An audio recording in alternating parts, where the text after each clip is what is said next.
at criminal 2025 budget, yan pong GAA, kung hindi pati itong Maharlika Investment Fund. Korte Suprema nagsalita na sa issue na isinampa ni Attorney Vic Rodriguez viral. Bago tayo magpatuloy, kung hindi ka pa nakasubscribe sa ating channel, mag-subscribe na para sa ating future update.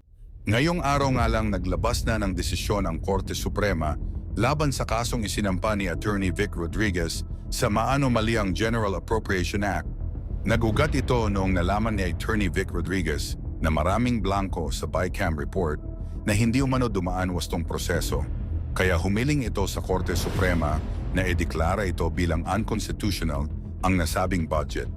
Ngayon ay nagtakda na ng Korte Suprema ng PETSA upang masimulan na ang oral arguments na gagawin ngayong Abril 1, 2025.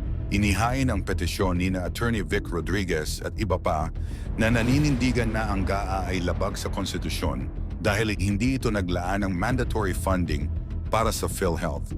Labag din umano sa batas ang pagtaas ng mga appropriation ng higit pa sa rekomendasyon ng Pangulo at naglaan ito ng pinakamataas na budget sa infrastruktura imbis na sa edukasyon. May mga blanco din umano sa Bicameral Committee Report on the General Appropriations Bill.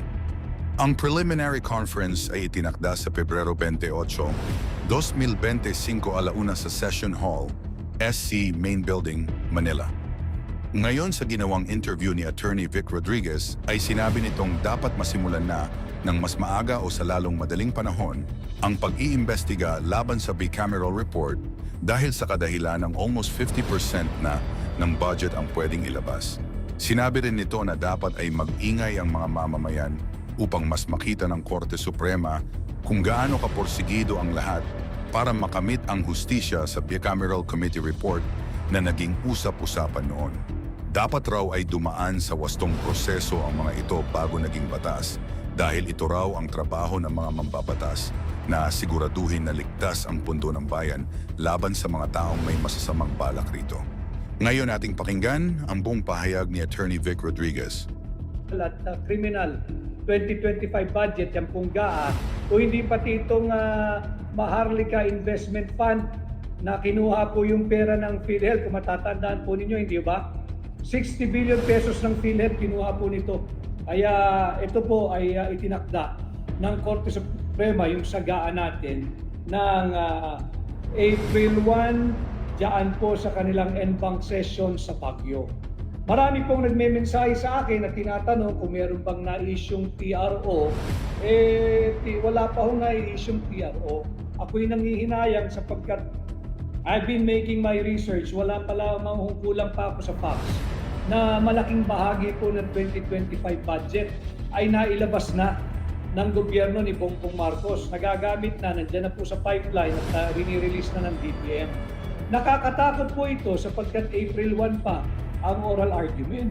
At kung sakasakali napanigan at ideklara ng Korte Suprema na illegal nga, invalid, null and void at unconstitutional itong 2025 budget, pakawala na pong laman ang kaban ng pera ng Pilipino. Kasi nagmamadali ang Marcos administration dahil hindi po developmental budget itong 2025. Itong 2025 budget na ipinasa ng Bongbong Marcos administration na illegal ay punong-puno ng pamumulitika.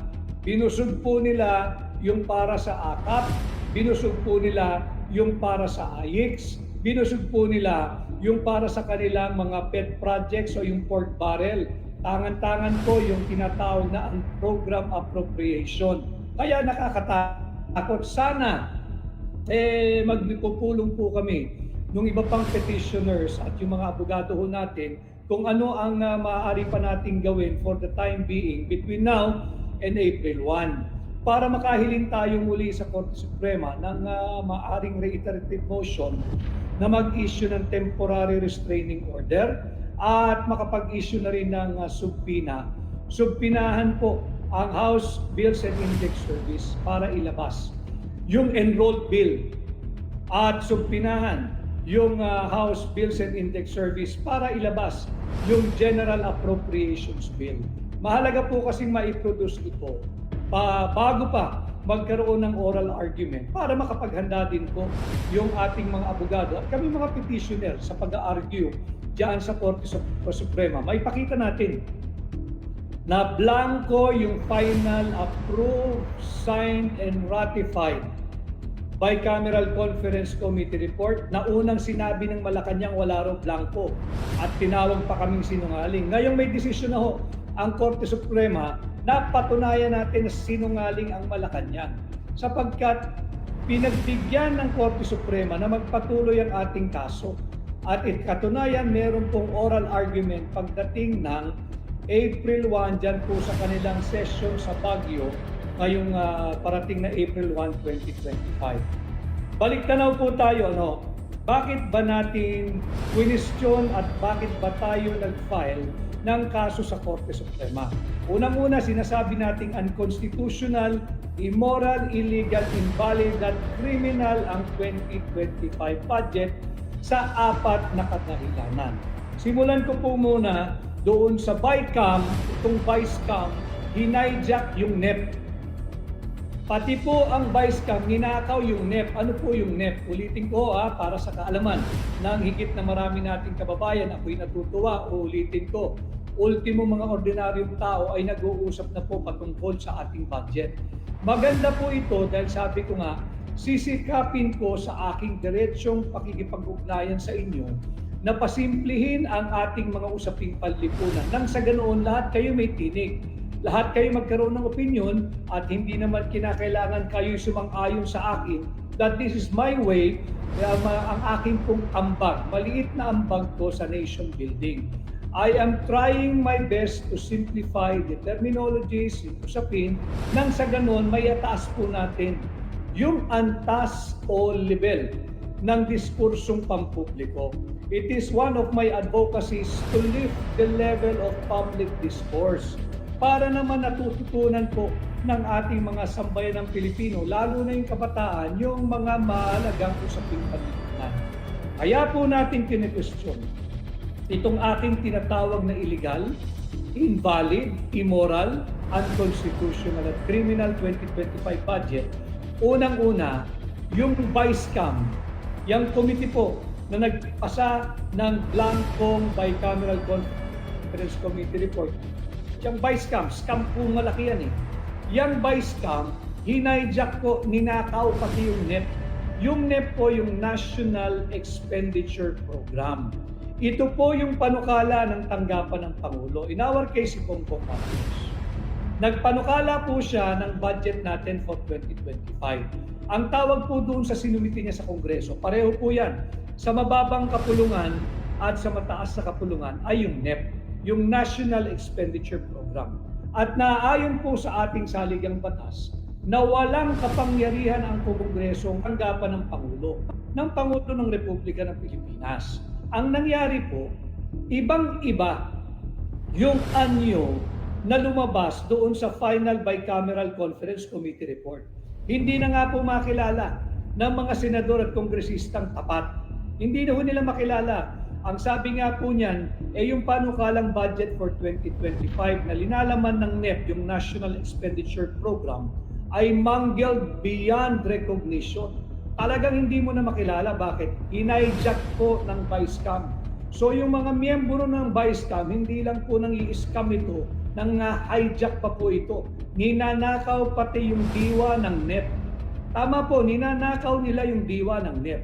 They cannot be better than the Executive Department.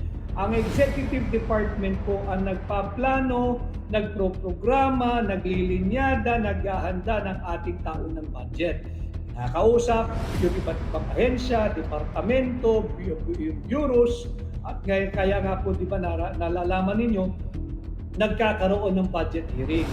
Diyan pinagtatanggol ng mga iba't ibang departamento, ng bureaus, ng agencies, yung kanilang panukalang budget sa harap ng mga mambabatas, mababang kapulungan, yung mga elitistang progresista, at diyan sa Senado.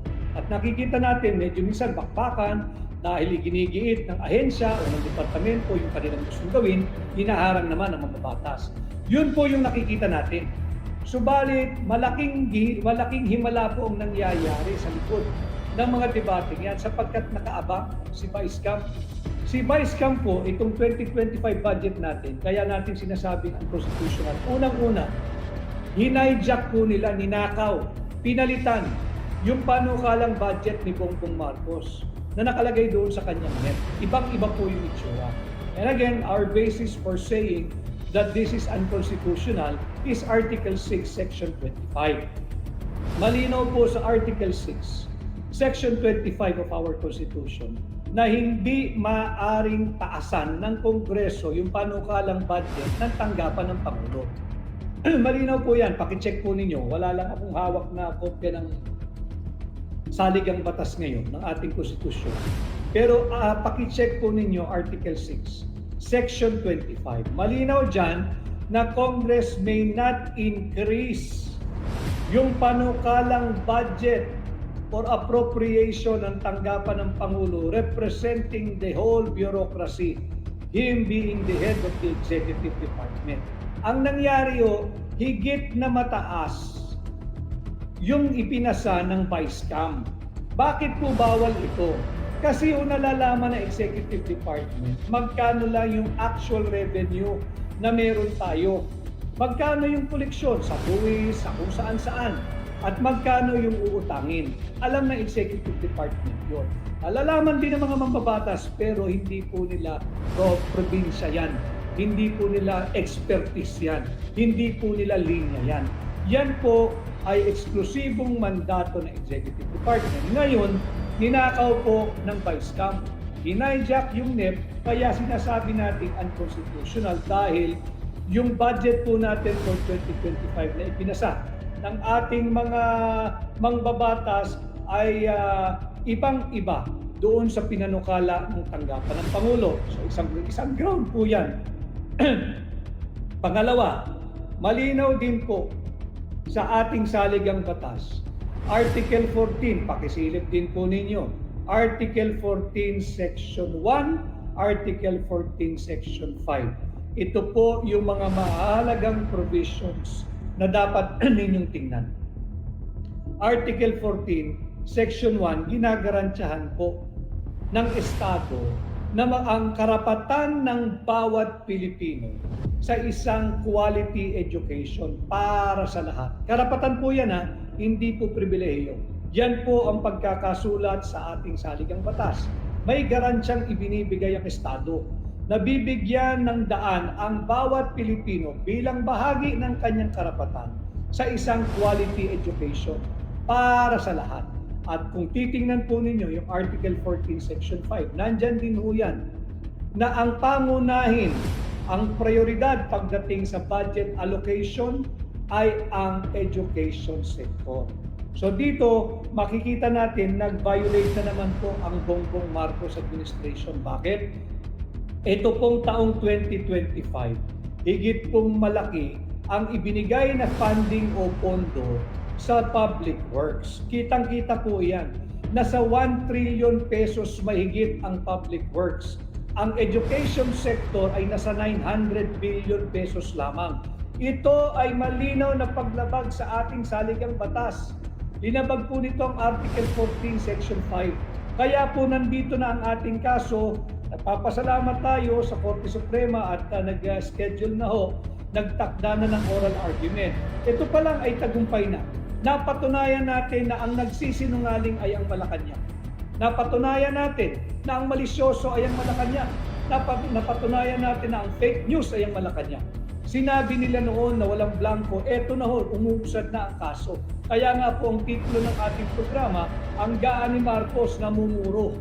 Namumuro pong madeklarang unconstitutional ito. Kaya sila'y nagmamadali na mailabas ng pera para hindi maunsyami itong kanilang political budget, itong kanilang AIX, itong kanilang AKAP. At kung matatandaan ho ninyo, parte ng kanilang deflection, ng distraction, ng deception ay yung unconstitutional din na impeachment na inihain laban kay Vice President Inday Sara Duterte. Hindi ba't naglabasan ho yan? Hindi pa natin matiyak kung may katotohanan na napangakuan ng additional 25 AIX, 25 million sa AIX, 25 million sa AKAP at 100 million doon daw sa hard infrastructure projects. Kaya minamadali nila na mailabas na ang pera. Kaya sana, pagka umaksyon po muli yung ating mga abogado at kami mga petitioners, we will be filing a reiterative motion for the Honorable Supreme Court to take a second look and understand and also likewise feel the urgency of the situation. Hopefully, they will listen to you, not to me. That's why it's important na makialam po kayo, parinig ninyo yung inyong tinig, makibahagi po kayo, at magbigay tayo ng isang very good public pressure sa ating Korte Suprema at maramdaman nila na ang sambayan ng Pilipino ay nasa likod nila para matigil po ang illegal na paggamit dito sa 2025 national budget. So dalawang bagay na po yan. Yung Vice-Cam, hinayjack yung NEP. Pangalawang basis po natin, yung public works higit na binigyan ng malaking budget kesa sa education sector. Bawal po yan. At upang ipakita natin kung bakit prioridad ang education sector, meron pong report yung EDCOM 2. Yan, talakayin po natin yan. Yung Year 2 report of the Second Congressional Commission on Education, yung EDCOM 2. At dito po, malulungkot kayo. Tama po yung mga nabasa kong opinion na ang ating pong education sector ay nanganganib na rin.